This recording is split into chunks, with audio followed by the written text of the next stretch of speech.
ஒரு ஜாதகத்துல ராகு கேது அப்படிங்கிற கிரகம் சந்தில இருந்தா, சந்தினா ஒரு ராசியினுடைய 0 to 2 டிகிரிக்குள்ளயோ அல்லது 28 இருந்து 30 டிகிரிக்குள்ளயோ ராகு கேது எந்த ராசியில சந்தில இருந்தாலும், கடகராசி, விருச்சக ராசி, மகர ராசிக்காரங்களா இந்த மாதிரி தான் பேசுவாங்க. இவங்களே பெண்ணாக இருந்தா, ஆண் வேற மாதிரி, பெண்ணாக இருந்து இந்த ராசிக்காரங்களா இருந்தாங்கன்னா, ஒரு வீட்டுல வேலு அப்படிங்கிற பேரோ அல்லது கணேசன் அப்படிங்கிற பேரோ யாருக்காச்சும் இருந்துச்சு அப்படின்னா, அவங்க 4 மூலைகள், மிதுன ராசி, மீன ராசி, கன்னி ராசி, தனுசு ராசியில செவ்வாய் இருந்தா, இந்த மாதிரி அமைப்புகள் இருந்தா சுகர், பிரஷர், கொலஸ்ட்ரால் இது மாதிரி ஏதாச்சும் ஒரு விஷயம் வரும். சனியும் ராகுவும் சேர்ந்துருக்கு ஒரு கட்டத்துல அப்படின்னா அவங்களுக்கு வந்து. வணக்கம் மக்களே, நிறைய ஆன்மீகம் மற்றும் ஜோதிடம் சார்ந்த தகவலை நமக்கு ராஜநாடிகா பார்த்திபன் சார் கொடுத்துட்டு இருக்காரு. வணக்கம் சார். வணக்கம்ங்க. அதாவது மனநோய், சைக்காட்ரிக் இஷ்யூஸ் அப்படின்றது வந்து எல்லா காலங்களிலுமே வந்துட்டு மக்கள் சந்திச்சுட்டு தான் இருக்காங்க. அதாவது ஜாதகத்துல முன்கூட்டியே வந்து இவங்களுக்கு, அதாவது இன்னாருக்கு வந்து மனநோய் சார்ந்த பிரச்சனைகள் வரும்னு வந்து கண்டுபிடிக்க முடியுமா சார்? கண்டிப்பாங்க. ஒரு ஜாதகத்துல சந்திரன் என்பது மனதை குறிக்கக்கூடிய கிரகம். சந்திரன் வந்து கடகத்திலோ அல்லது விருச்சகத்திலோ மகரத்திலோ ரிஷபத்திலோ இருந்தால், அதாவதுங்க சந்திரன் உச்சமோ ஆட்சியோ நீசமோ தனது ராசி 7லயோ பார்த்தா அவங்க மன அழுத்தத்துக்கு உண்டானவர்கள். இது மனநோய் இல்லை. மனநோயின்னு லிஸ்ட் அவுட் பண்ணோம்னா இவ்வளோத்துக்கு எல்லாருமே மனநோய் உள்ளவர்கள் தான். ஆளுக்கு ஒரு நோய், ஒவ்வொருத்தரும் ஒரு மென்டல்னு சொல்ல வேண்டியதான். ஓகேங்களா? எல்லா பசங்களும் மென்டல் தான். அப்போ அந்த மனநோயின்ற வார்த்தைக்கு போகாமல் மன அழுத்தங்கள் எப்பயுமே சதா மனசை போட்டு பிழிஞ்சுக்கிட்டே கசக்கிக்கிட்டே இருக்கிறது வந்து மன அழுத்தம். இந்த மாதிரி 4 ராசிகளில் பிறந்தவங்களுக்கு மன அழுத்தம் இருக்கும். அதே போல சந்திரன் என்ற கிரகம் ஒரு ராசியினுடைய ஆரம்பத்தில் 2 டிகிரியில் 22 டிகிரியில் இருந்தால் அவங்களுக்கும் மன அழுத்தம் இருக்கும். யாருக்கெல்லாம் சந்திரன் பரிவர்த்தனையாக இருக்கோ அவங்களுக்கும் மன அழுத்தம் இருக்கும். இந்த மன அழுத்தம் புரள்வாகவோ மன நோயாகவோ போவதற்கு சந்திரன் ராகு இருந்தால் அந்த பிரச்சனையை சந்திக்கிறாங்க. அதே போல ஒரு ஜாதகத்தில் சனி கேது இருந்தால் அவங்களும் மனநோயை சந்திக்கிறாங்க. ஒரு ஜாதகத்தை பார்த்தோன்னே சனியும் கேதுவும் சேர்ந்துருக்கு, அல்லது சனிக்கு கேது 1-9 இருக்குன்னா அவங்க குடும்பத்தில் யாரோ மனநோயாளிகள் யாராச்சும் இருந்திருப்பாங்க. ஒன்று அவங்க வீட்டில், அவங்க சித்தப்பா பெரியப்பா வீட்லேயே அந்த ஜெனட்டிக்ல யாராச்சும் ஒருத்தவங்க இருப்பாங்கன்னு சொல்லலாம். இது வந்து மனநோயையே குறிப்பிடக்கூடியது சந்திரன் ராகு அல்லது சனி கேது. இந்த 2 மனநோயையே குடிக்கும். புதன் என்ற கிரகமும் புத்திசாலித்தனத்தை, அந்த இன்டெலெக்சுவலை குடிக்குது. நிறைய பேருக்கு கம்யூனிகேட் பண்ண தெரியாது, யோசிக்க தெரியும், எல்லாமே சிந்தனைக்கு தெரியும், எல்லாமே யோசிப்பாங்க. ஆனால் அந்த அந்த விஷயத்தை எக்ஸ்பிளைன் பண்ணவோ ப்ரெசென்ட் பண்ணவோ தெரியாமல் தப்பாக பண்ணி இது ஏதோ ஒரு மாதிரி மாராத்து கேஸுன்ற மாதிரி பேர் வாங்குறவங்களாம் நிறைய பேர் இருப்பாங்க. அந்த மாதிரி இருக்கவங்களுக்கு புதன் வக்ரம், புதன் பரிவர்த்தனை, புதன் விளிம்பு இருக்கும். ஏன்னா புதன்கிறது கம்யூனிகேட் பண்ணுறது. புதன் ராகு கேதுவோட சேர்ந்திருந்தாலும் இந்த தன்மையை பார்க்குறோம். பொதுவாக இந்த தன்மை எல்லாம் மனப்பொருள், மனப்பிரச்சனை இதெல்லாம் வந்து போகும், வரும், இருக்கும், கூடும். இது வந்து ஜெனட்டிக்கும் இருக்கு. இந்த மனநோய், உடல் நோய், அப்புறமா போதை வஸ்துக்களை பயன்படுத்துறது எல்லாமே ஜெனட்டிக் தான். போதை கூட ஜெனட்டிக் தான். சரிங்களா? இது வந்து பெருசா நீங்க சைக்காட்டிஸ்ட்டை போய் கேட்டீங்கனாலும், அந்த போதை மறுவாழ்வு மையங்களில் போய் கேட்டீங்கனாலும் அவங்க சொல்லுவாங்க, உங்க அப்பா தாத்தா அவனுடைய ஹிஸ்டரி எடுத்து அவங்க குடும்பத்துல சரக்கு அடிக்கிறான்னா இருந்தா நீங்களும் எப்படி இருந்தாலும் சரக்கு அடிச்சிருவீங்க. உங்களால தவிர்க்கவே முடியாது. ஏன்னா சமூகம்னு ஒண்ணு இருக்கு. இப்ப நான் இங்க இருந்து எங்கேயாச்சும் ஒரு சரக்கே இல்லாத ஊர்ல போறேன்னா அங்கே வேணா சரக்கு அடிக்க வேண்டிய அவசியம் இல்லை, கிடைக்காது இல்லையா? நான் இப்போ கண்டிஷனுக்கு நான் இந்த தமிழ்நாட்டில் இருக்கேன்னா கண்டிப்பாக தெருவுக்கு சரக்கு கிடைக்கும். அப்போ என்னுடைய ஜெனட்டிக்கில் வந்து நான் வந்து சரக்கு அடிக்கக்கூடிய ஜெனட்டிக்ல இருந்தா என்னையே அறியாமல் ஒரு பாட்டில் வாங்கி உள்ள விடுறதுக்கு தான் நம்ம யோசிப்போம். ஏன்னா இது வந்து சமூகம் வந்து இது ஒரு தப்பு இல்லை, இல்லைன்னா சமூகத்தில் ஈஸியாக கிடைக்குது அப்படிங்கிறப்ப அதை ஈஸியாக செஞ்சுட்டு போயிடுறது தான். ஓகேங்களா? அப்படி தான் நம்ம எடுத்துக்க வேண்டியிருக்கே தவிர, அது மட்டும் இல்லாமல் ஜெனட்டிக்ல இருந்தால் தான் அதை செய்வேன். ஜெனட்டிக் எனக்கு இல்லைன்னு வச்சுக்கோங்களேன், எத்தனையோ பேர் குடியார பசங்க இருக்கிறாங்க அப்படின்னு சொன்னாலும் கூட குடிக்காதவன்னு என்ன செய்யறான் இருக்கான் சொசைட்டியில். அப்ப அவங்களுக்கு ஜெனட்டிக்ல இல்லாம இருந்திருக்கும். எவ்வளவு ஈஸியா கிடைச்சாலும் குடிக்காத நிறைய பேர் இருக்காங்க. அப்ப குடிக்கிறது வந்து கண்டிப்பா ஜெனட்டிக் சார்ந்த விஷயம். ஜெனட்டிக் சார்ந்த விஷயம் தான். குடி வந்து ஜெனட்டிக் தான். ஏன்னா இப்போ வந்து நம்ம எத்தனை வருஷமா குடிக்கிறோம்னா, எனக்கு தெரிஞ்சு 2500 வருஷமா குடிக்கிறோம். ஏன்னா கல்லுண்ணாமை அப்படின்னு சொல்லி வள்ளுவர் எழுதிக்கிறார் இல்லைங்களா?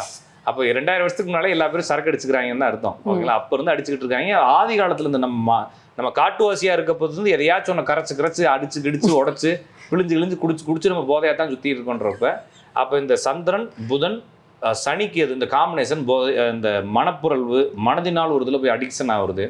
இப்போ நிறைய பசங்க வந்து கேம் விளாட்றானுங்க, பப்ஜி, ஃப்ரீ ஃபயர், ரம்மி. ஆமாம், தனியாக உட்காந்து கத்திட்டே இருக்கிறான். இன்னும் போய் பார்த்தோம்னா வேற யார்ட்டே பேசியிருக்கான். எல்லாம் ஆன்லைனில் 15 பேர் விளாண்டுருக்காங்க. சுடுறாங்கிறான், பின்னால் வந்து வருதுங்கிறான். ஓகேங்களா? இதெல்லாமே வந்து மனப்புரல்வு தான்.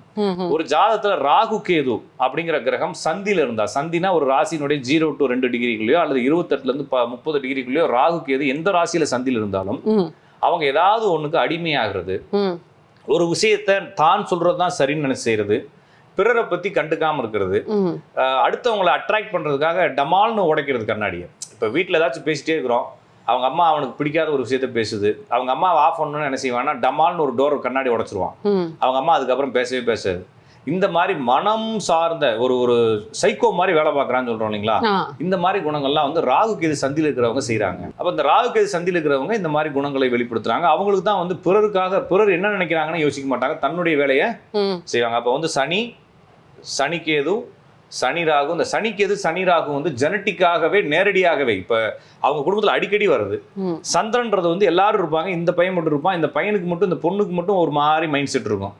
சில போன்ல பேசிட்டு இருக்கும் போதே, இப்ப நம்ம 2 பேரும் போன்ல பேசிட்டு இருக்கோம், இந்த வால்யூம்லயே பேசிட்டு இருக்கோம்னு வச்சுக்கோங்களேன்.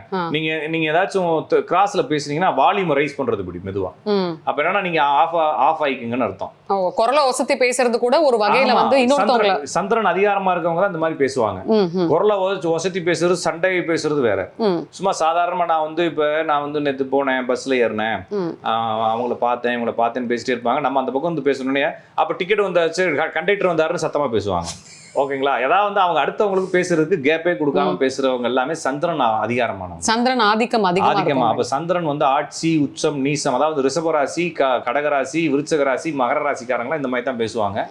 இவங்களே பெண்ணாக இருந்தா ஆண் வேற மாதிரி, பெண்ணாக இருந்து இந்த ராசிக்காரங்களா இருந்தாங்கன்னா எல்லா வீட்டுக்குள்ளேயும் எல்லா வீட்டு விஷயத்துக்குள்ளேயும் மூக்க நுழைக்கிறது, அவங்க குடும்பத்துக்கு போய் சண்டை ஏற்படுத்துறது, அப்புறமா என்ன மதிக்க மாட்டாங்க, நான் சொல்றது கேட்க மாட்டாங்கன்னு வீட்டுல வந்து அழுகிறது.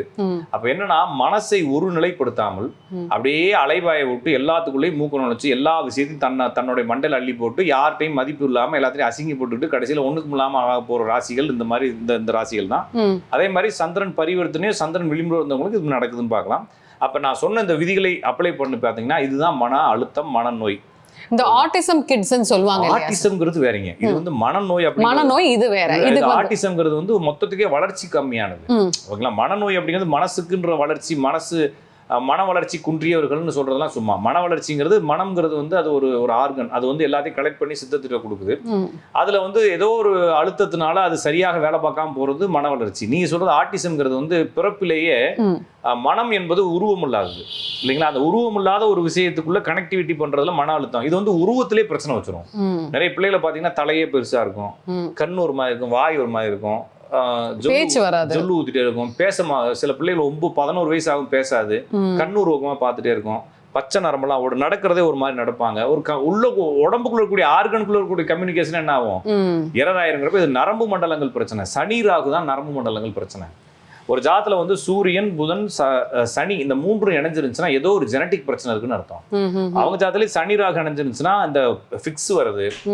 ஒரு வீட்டுல வேலு அப்படிங்கிற பேரோ அல்லது கணேசன் அப்படிங்கிற பேரோ யாருக்காச்சும் இருந்துச்சு அப்படின்னா அவங்களுக்கு வந்து இந்த ஃபிக்ஸ் வருது, இது மாதிரி பிரச்சனைகள் நடக்குது. வேலு இல்லாட்டி கணேஷ் இந்த மாதிரி பேர் இருந்தா, இன்னும் நிறைய பேர் இருக்கு, நான் சும்மா உங்களுக்கு நிறைய பேர் இருக்கிறதா சொல்றேன், நிறைய பேருக்கு இந்த பேர் இருக்கு இல்லையா. அப்ப வேலு, கணேசன், கணபதி, விநாயகம் இந்த மாதிரி பேர் இருந்துச்சு அப்படின்னா அவங்களுக்கு இந்த மாதிரி பிரச்சனைகள் வரதை நம்ம பார்க்கறோம்.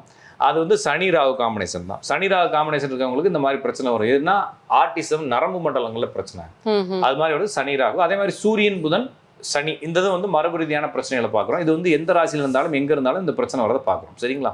ஸோ பொதுவாக இந்த சைக்கோயிசம் அப்படின்னு சொல்லுவோம், அதாவது சைக்காட்ரிக் இஷ்யூஸ் வந்து இதுவும் மரபு சார்ந்த பிரச்சனைகளா? அதாவது தாத்தா பாட்டி பேரன். ஆமாங்க, தாத்தா பாட்டி பேரன்னு நீங்க வந்து மரபுட அப்படிதான் வரணும். சில சின்ன தாத்தாவுக்கு இருக்கலாம், சித்தப்பா பிள்ளைக்கு இருக்கலாம், எங்கேயோ ஒரு இடத்துல அந்த பிரச்சனைகள் இருக்கு. அது வந்து ஜீனுக்குள்ள அது இருக்கு. அந்த ஜீன்ல இருந்து வெளிப்படுவதற்கு எல்லாருக்கும் வெளிப்படுவதில்ல, சிலருக்கு மட்டும் வெளிப்படுது. அந்த சிலர் யாருன்றதை அவங்க ஜாதகத்தை பார்த்து கண்டுபிடிக்கலாம். அப்போ ஒரு குடும்பத்துல இது மாதிரி நோய்கள் இருக்கு அப்படின்னா அந்த நோய்கள்ல இப்ப பொதுவாகவே ஒரு பெண் கர்ப்பிணியா இருக்கிறாங்க, அவங்க டாக்டர்கிட்ட போனோன்னு அவங்க என்ன கேட்பாங்கன்னா, உங்க வீட்டுல யாருக்காச்சும் இந்த கேன்சர் இருந்துச்சா, யாருக்காச்சும் மென்டல் மாதிரி இருந்தாங்களா, தனியா இருந்தாங்களா, அப்படி போதை பழக்கம் இருக்கா, இது மாதிரி விஷயங்கள்லாம் அவங்க ஒரு பெண் கர்ப்பிணியானு என்ன செய்வாங்க டாக்டர்ஸ் கவுன்சிலிங் மாதிரி கேட்பாங்க. ஏன்னா உங்களுக்கு ஃபேமிலி ஹிஸ்டரி எடுப்பாங்க. அப்ப நம்ம தாத்தான்னு தான் நினைப்போம், சின்ன தாத்தாவை சொல்லிருக்க மாட்டோம். அப்ப எங்க இருந்து அந்த ஜெனட்டிக் எங்க இருக்குன்னு உங்களுக்கு புரியாது. அப்போ உங்களை சுத்தி இருக்கக்கூடிய உங்களோட ரத்தத்துல எங்க இருந்து எப்படி கிரியேட் ஆச்சுன்றதை பாத்தீங்கன்னா அதுக்குள்ள நீங்க எடுத்துடலாம். அப்ப ஒரு ஜாதகத்துல அந்த அமைப்பு இருக்கணும், அந்த ஜாதகத்துல அமைப்பு இருக்குன்னா அவங்களுடைய குடும்பத்துல ஜெனட்டிக்ல அந்த பிரச்சனை இருக்கணும். அப்படின்னா இவங்களுக்கும் அதுக்கு வரதுக்கான வாய்ப்புகள் நிறைய இருக்கு அப்படிங்கறத சொல்லலாம். சரிங்களா? இப்போ நோய்கள் என்ன வேணா இருக்கலாம், சுகர், ஹார்ட் ப்ராப்ளம், இல்லாட்டி வந்து யூட்ரஸ் சார்ந்த பிரச்சனைகள், கண் சார்ந்த பிரச்சனைகள், இந்த மாதிரி வந்து வருமுன் காப்போம்ன்றதை தாண்டி ஒரு ஜாதகத்தை வச்சு இவங்களுக்கு என்ன நோய் வரும்ன்றது கணிக்க முடியும். எல்லாத்தையும் சொல்லலாங்க. எல்லா கிரகத்துக்கும் ஒவ்வொரு நோய் இருக்கு. சரிங்களா? இப்போ உலகத்துல இருக்கக்கூடிய எல்லா நோய்களையும் முன்கூட்டி சொல்லலாம். முன்கூட்டி சொல்வதால் என்ன செய்ய முடியாதுங்க, ஒண்ணும் பண்ண முடியாது. ஒன்றும் பண்ண முடியாது. ஓகேங்களா, கிளியர், அவ்வளோதான். சந்திரனும் சுக்கிரனும் தான் உங்களுக்கு கர்ப்பப்பை பிரச்சனை வரும். என்ன செய்வீங்க கர்ப்பப்பை பிரச்சனைக்கு? ஒண்ணும் பண்ண முடியாது. ஒன்றும் பண்ண முடியாது. சரிங்களா, நிறைய பேர் மாத்துறதுன்னா சரியாயிரும், எக்ஸசைஸ் பண்ணா சரியாயிருங்கிறாங்க. ஒருத்தருக்கு வந்து ஹார்ட் பிரச்சனை, தொடர்ந்து எக்ஸசைஸ் பண்ணுங்கன்னு சொல்றோம். ஒரு ஆள் வந்து ஜிம்மில் பெஞ்ச் ப்ரெஸ் அடிச்சுருக்கும் போது செத்து போயிடுறாரு, பெரிய பாடி பில்டர். ஓகேங்களா, அப்போ அவர் செத்துக்க கூடாதா இல்லையா? அவர் ஹார்ட் அட்டாக்ல தான் செத்து போயிடுறாரு. ஹார்ட் அட்டாக் எக்ஸசைஸ் பண்ணாலும் வரும், பண்ணாட்டினாலும் வரும். அவனுக்கு விதி இருந்தால் அது நடந்தே தீருங்கிறதுனால ஒருத்தர் வந்து ஒரு பெரிய ஒரு குத்து சண்டை வீரர், நிறைய கையை ஆக்டிவிட்டிலே வச்சுருந்தா, ஒர்க் பண்ணிகிட்டே இருந்தா ஸ்ட்ரோக் வராது அப்படிங்கிறாங்க. அவர் ஒருத்தனை பஞ்ச் ஒருத்தனை பஞ்ச் பண்ண அப்படி கையை ரிவர்ஸ் எடுத்தவர் உள்ள பஞ்ச் பண்ணுறதுக்குள்ள ஒரு பக்கமாக இழுத்து ஸ்ட்ரோக் ஆகி ஒரு பக்கமாக ஃபுல்லாகவே பேரலைட்டிக் அப்படி முடிஞ்சு பேரலைஸ் ஆயிடுச்சு. ஓகேங்களா, அப்படி விழுந்துட்டாரு. அப்போ அவர் எக்ஸசைஸ் பண்ணுறாரு, டெய்லி வார்ம் அப் பண்ணுறாரு, டெய்லி ஒர்க் அவுட் பண்ணுறாரு. அப்போ அவருக்கு வரக்கூடாது இல்லையா? அப்போ நம்ம நடந்தா ஹார்ட் அட்டாக் வராது, நடந்தா ஸ்ட்ரோக் வராது, நடந்தா உடம்புலாம் நல்லா இருக்கும்னு நினைக்கிறோம். அவன் ஓடிக்கிட்டு இருக்கான் டெய்லி, அவனுக்கே வருது. அப்போ எல்லாருக்கும் அவங்கவுங்களுக்கு விதி இருந்தால் நோயோ பிரச்சனையோ எல்லா சிக்கல்களும் வரத்தான் செய்யும். அதைத்தான் நம்ம விதின்னு சொல்கிறோம். எதையுமே மாற்ற முடியாது, நம்ம தெரிஞ்சுக்கலாம், அதுக்கு தகுந்த உணவு முறைகளை மாற்றிக்கலாமே தவிர அந்த நோய் வரது வந்து தான் தீரும். இப்போ சுகர்ன்றது வந்து இளம் வயசுல இருந்து வயதானவர்களுக்கு எல்லாருக்குமே வந்து சுகர் வருது. நீங்க ஏதாவது ஒரு ஜாதகத்தை பார்த்து உங்களுக்கு சுகர் கட்டாயமா வரும்? நிறைய பேருக்குங்க, வேற ஒன்றும் இல்லை, இது பார்க்கறதுக்குலாம் ஒன்றும் இல்லை. வெறும் செவ்வாய் வக்ரம், செவ்வாய் பரிவர்த்தனை, செவ்வாய் விளிம்புல இருந்தால் கண்டிப்பா ஒரு 40 வயசுல சுகர் வரும். அதே மாதிரி 4 மூலைகள், மிதுன ராசி, மீன ராசி, கன்னி ராசி, தனுசு ராசியில செவ்வாய் இருந்தா கண்டிப்பா சுகர் வரும். சரிங்களா, இந்த மாதிரி அமைப்புகள் இருந்தா சுகர், பிரஷர், கொலஸ்ட்ரால் இது மாதிரி ஏதாச்சும் ஒரு விஷயம் வரும். சனியும் ராகுவும் சேர்ந்து இருக்குது ஒரு கட்டத்துல அப்படின்னா அவங்களுக்கு வந்து ஃபிக்ஸு அல்லது நரம்பு சம்பந்தமான விஷயங்கள், நர்வ் டேப்லெட்டு, அப்படி இல்லைன்னா தைராய்டு டேப்லெட் கண்டிப்பா எடுத்தே ஆகணும். சூரியனும் குருவும் சேர்ந்திருந்தா கண்டிப்பாக இதய நோய்கள் அவங்க குடும்பத்துல இருந்துகிட்டே இருக்கும். இதெல்லாம் வந்து தொடர்ந்து வந்துட்டே இருக்குது. பார்த்தாலே உங்களுக்கு தெரிஞ்சிடும் இந்த நோய் தானே. இதை என்ன செய்யறது அப்படின்னா சொன்னாலும் கூட அவங்களுக்கு புரியாது, புரிஞ்சாலும் கூட அதை அவங்களால சரி பண்ண முடியாது. அவ்வளோதான். ஓகேங்களா, இப்போ ஒரு ஜாத்தை பார்த்து உங்களுக்கு இந்த பிரச்சனை இருக்குது அப்படின்னா ஓடி போய் சரி பண்ணலாம் முடியாதுங்க. நம்மளுக்கு இந்த பிரச்சனை வரும்னு சொல்லி அவேர் பண்ணிக்கலாம். என்ன செய்யலாம், நம்ம அதுக்குள்ள ஏதாச்சும் வீட்டை செட்டில் பண்ணலாம், குடும்பத்தை செட்டில் பண்ணலாம். நம்மளுக்கு ஒரு நோய் தாக்கம் வரப்போதுன்னா அதுக்கு தகுந்த மாதிரி உணவு முறைகளை மாற்றிக்கலாம், அதுக்கு தகுந்த மாதிரி சர்க்கம்ஸ்டன்ஸை மாற்றி நம்ம நிம்மதியாக வாழ்றதுக்கு வேணால் செட்டப் பண்ணிக்கலாமே தவிர, அப்போ நம்மளுக்கு ஒரு காலில் பிரச்சனை வரப்போது ஒரு சைடு அப்படின்ற மாதிரி தெரிஞ்சுன்னா டாக்டர் சொல்கிறாரு என்ன செய்யணும், நம்ம நடக்கிறதுக்கு தகுந்த வீடுகளை அமைச்சுக்கிட்டு செட்டில் ஆகி பேக்கப் பண்ணுறதுக்கு செட்டில் ஆக வேண்டியதான் இல்லைங்களா? ஒரு ஊருக்கு போகிறப்ப எல்லாத்தையும் ரெடி பண்ணி வைக்கிற மாதிரி நம்ம செட்டில் ஆக வேண்டியதானே தவிர யாருனாலையும், ஏன்னா நம்மளாம் 5000 வருஷம்லாம் வாழ போகிறது இல்லை. கரெக்ட். எல்லாருக்கும் ஒரு நோய் நிறைய ஒருத்தர் கேட்டாங்க, வயோதிக நோய் வருவதை எப்படி புரிந்து கொள்வதுன்னு. வயோதிகம் வந்து அது நோய் வரதானே செய்யும், அதனத்தை புரிஞ்சு என்னத்தை கிளிக்க போறேன்ற மாதிரி ஒன்றும் செய்ய முடியாது. அப்ப ஜாதகத்தில் இருப்பதை நாம் புரிந்து கொள்ளலாம். ஒருத்தருக்கு வந்து சின்ன வயசுலேயே சுகர் வரும்னு இருக்கு, சரிங்களா? அதை பார்க்குறோம், பார்த்துட்டு உங்களுக்கு சிறு வயதிலேயே சுகர் வரும்னு சொல்றோம். கண்டிப்பா வராது அப்படின்னு சொல்லி அவர் நம்பினாலும் என்ன ஆகும், வரத்தான் செய்யும். ஏன்னா நீங்க அதை கண்ட்ரோல் பண்ண முடியாது இல்லைங்களா? எவ்வளோ நாள் கண்ட்ரோலாக நிறைய பேர் ஃபுட்டுலாம் சாப்பிட்றாங்க, ஆர்கானிக் ஃபுட்டு சாப்பிட்றாங்க, காலையில் பழங்கள் தான் சாப்பிட்றாங்க. எப்படி பண்ணாலும் அவனுக்கு என்ன வந்துடுது, வரதான் செய்யும். நீங்கள் அதை வெறும் பழமாத்தினால காயத்தினால நோய் வராதுன்றதெல்லாம் ஒரு மூட நம்பிக்கை தான்.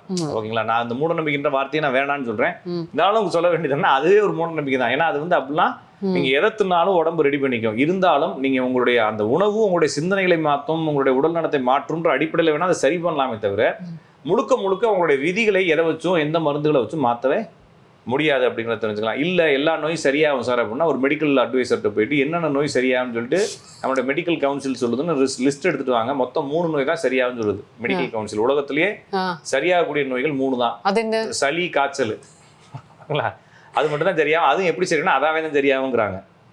சரிங்களா, மீது எந்த நோயும் சரி செய்யவே முடியாதுங்கிறாங்க. புரியுது சார், மிக தெளிவான விளக்கம் சார். நன்றி சார். நன்றி, வணக்கம்.